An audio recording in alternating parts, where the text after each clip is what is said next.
नमस्कार, good morning. मी सौरभ कोरटकर. तुम्ही बघत आहात TV9 मराठी.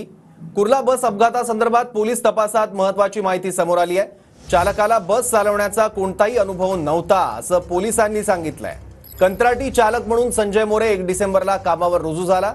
चालक संजय मोरेनं काल पहिल्यांदा बेस्ट बस चालवल्याची धक्कादायक माहिती आता समोर आलेली आहे. चालक लहान गाड्या चालवायचा, मोठ्या गाड्यांचा त्यांना कुठलाही अनुभव नव्हता. बसमध्ये कोणताही तांत्रिक बिघाड नव्हता. चालकानं मद्यपान केलं नव्हतं. चालकाचं बसवरील नियंत्रण सुटल्यानं हा अपघात झाल्याचं पोलिसांनी सांगितलंय. पोलिसांकडून धक्कादायक माहिती आता समोर येते आहे. चालकाला बेस्ट बस चालवण्याचा कुठलाही अनुभव नव्हता. पहिल्यांदा त्याने बेस्ट बस चालवायला हाती घेतली. आणखी माहिती घेऊयात आपले प्रतिनिधी कृष्णा सोनारवाडकर कडून. कृष्णा, अत्यंत गंभीर माहिती पोलिसांनी दिलेली आहे.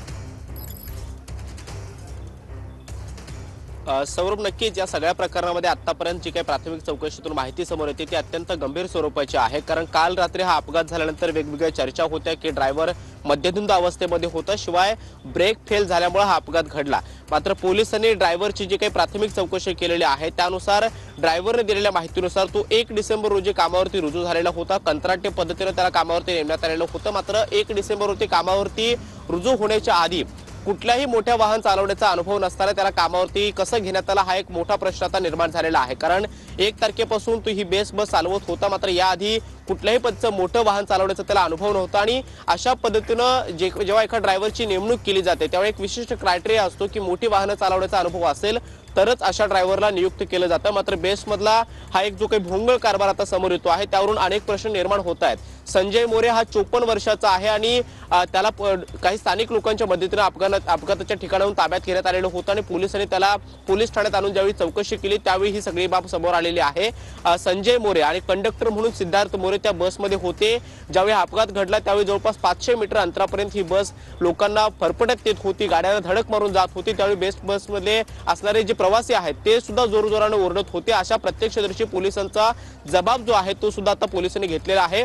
एका PSIच्या स्टेटमेंटवरून हा FIR नोंदवण्यात आलेला आहे. त्यामध्ये जी काही माहिती देण्यात आलेली आहे त्यानुसार बेस्ट बस त्यांच्या समोरून एकदम वेगाने पुढे जात होती, रिक्षांना फरफटत नेत होती, लोकांना उडवत जात होती आणि डॉक्टर बाबासाहेब आंबेडकर नगरच्या कमानीला जाऊन ती धडकली. एका सोसायटीचं वॉल कंपाऊंड तोडून ती थांबली आणि त्यानंतर ड्रायव्हर आणि कंडक्टरला स्थानिक तिथल्या लोकांच्या मदतीनं पोलिसांनी ताब्यात घेतलेलं होतं. मात्र आता त्या ड्रायव्हरच्या चौकशीमधून ही एक धक्कादायक बाब समोर आलेली आहे.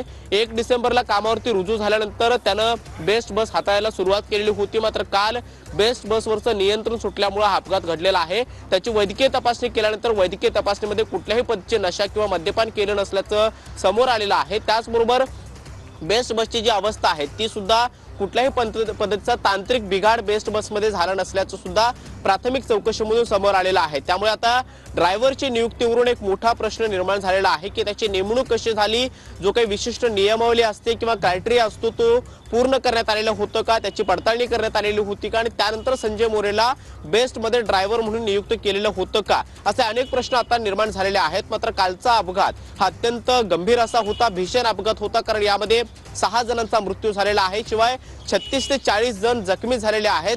जवळपास 40हून अधिक गाड्यांचं अतोनात नुकसान झालेलं आहे आणि जिथे हा अपघात घडला तो अतिशय वर्दळीचा भाग आहे. कारण त्या संपूर्ण परिसरामध्ये मार्केट आहेत, लोकांची वर्दळ असते, रात्री 12 ते 1 वाजेपर्यंत गर्दी असते आणि अशा ठिकाणी बेस्ट बसवरचं नियंत्रण सुटल्यामुळं ही बस जी आहे ती अनेकांना उडवत निघाली, चिरडत केली. त्याचबरोबर गाड्यांचं सुद्धा मोठ्या प्रमाणामध्ये नुकसान झालेलं आहे. त्यामुळे आता ड्रायव्हरची नियुक्ती नेमकी कशी झाली आणि त्याला घेण्यामध्ये नेमकं कोण होतं किंवा कंत्राटी पद्धतीवरती त्याला नेमणूक करण्यामध्ये त्या क्रायटेरियाचं पालन झालेलं होतं का, असे अनेक प्रश्न सध्या निर्माण झालेले आहेत. सध्या आपण पाहतो की कुर्ला पोलिसांनी या प्रकरणामध्ये सदोष मनुष्यवधाचा गुन्हा ड्रायव्हरवरती दाखल केलेला आहे. संजय मोरेला त्यामध्ये आरोपी बनवण्यात आलेला आहे. त्यामुळे त्याची चौकशी सुरू आहे.